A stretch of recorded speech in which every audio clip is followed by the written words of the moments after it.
Magandang araw po mga kababayan. Ang gagawin po natin ngayon ay lechon kawali at crispy pata.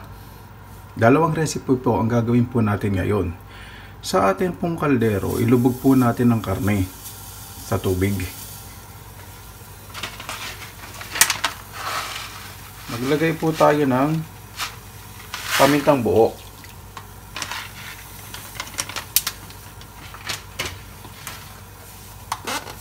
Mga 1 o 2 kutsarang asin at dahon po ng laurel.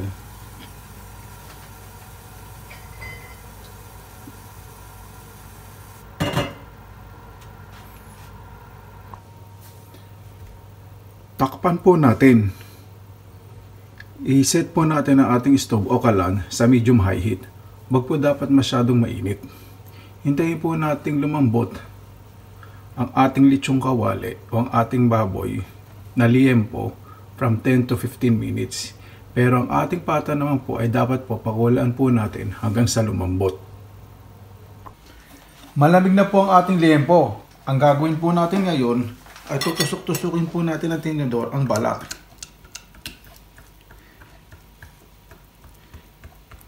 Kailangan po marami itong butas.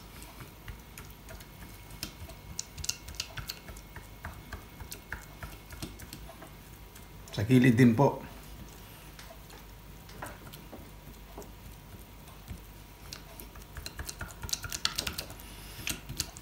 Mas mainam po na gumamit kayo ng tinidor kaysa po sa toothpick dahil ang toothpick po marupok, baka po mag-stay po sa loob ng balat ng baboy at delikado rin po sa pagkain.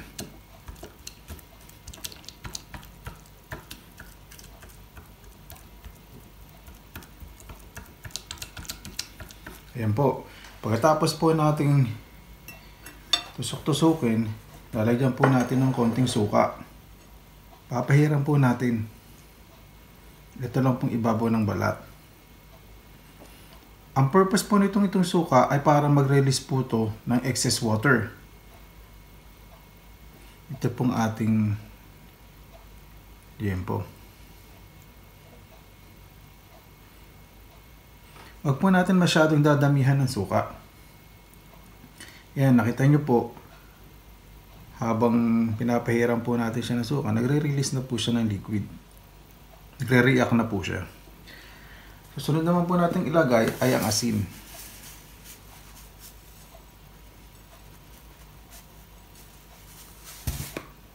I-rub lang po natin mabuti ang asin. Ang asin din po sa ating liempo.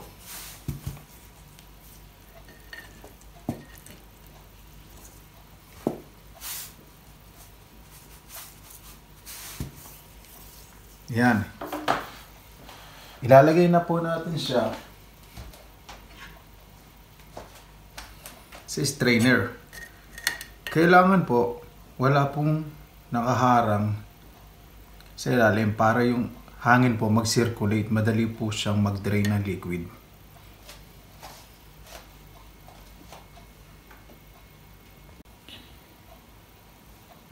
Hintayin lang po natin tumulong mabuti at medyo matuyo. Ang purpose po nito ay para hindi na po natin gawin ang double frying.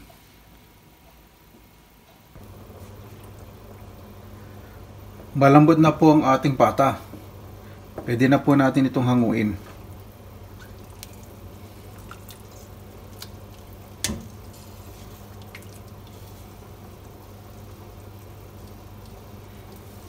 Patuluin lang po natin to hanggang sa medyo matuyo. Makikita po natin ngayon itong aking crispy pata po ay talagang pinatuyo ko po ng gusto, medyo namumula na po. Pero depende po sa inyo kung gaano katuyo po ninyo gustong patuyuin ang inyong pata. At ito na lang pong liempo. Makikita niyo po, nagmo-moist na po siya. Medyo pinatagal ko rin din po yung pagpapatuyo dito. Tinapat ko po sa electric fan para po mas mabilis. Pero depende rin po sa inyo kung gaano katagal niyo po gustong patuyuin. Tanggalin po natin yung moisture. Ito po yung excess oil at liquid po. Kasi nilagyan nga po natin ng konting suka at asin, kaya nag-release na po siya ng moisture.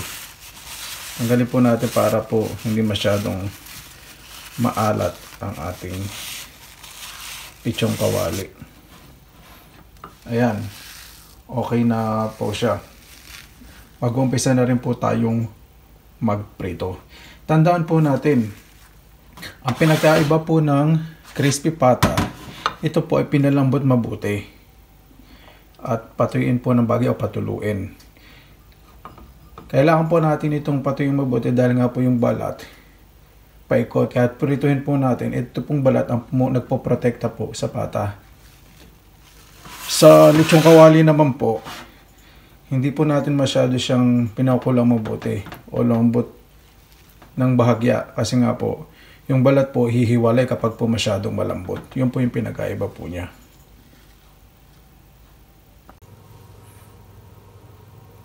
Iset na po natin ang ating kalano sa medium high heat. Huwag po masyadong mainit. At maghanda rin din po tayo ng splatter cover. Ito po yung nagkocontrol para po maiwasan po natin ang pagtalsik. Pero depende po sa inyo kung anong cover po ang gusto nyo ilagay.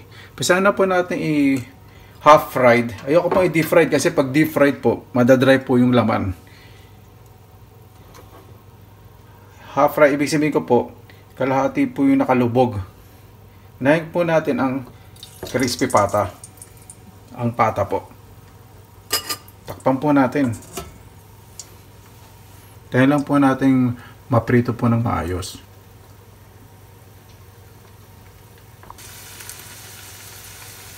Makikita po ninyo na crispy na po ang other side, kaya binaligtad ko na po. Tandaan po ninyo sa pagpiprito, lagi po dapat handaan yung pagtakip para po maiwasan po natin ang pagtalsik. Kaya po ang ginagawa po natin sa crispy pata at sa lechong kawali ay dapat medyo tulon-tulo para po maiwasan ang pagtalsik. Luto na po ang ating crispy pata. Sunod na po natin ang lechong kawali. Patuluin po natin ito at palamigin.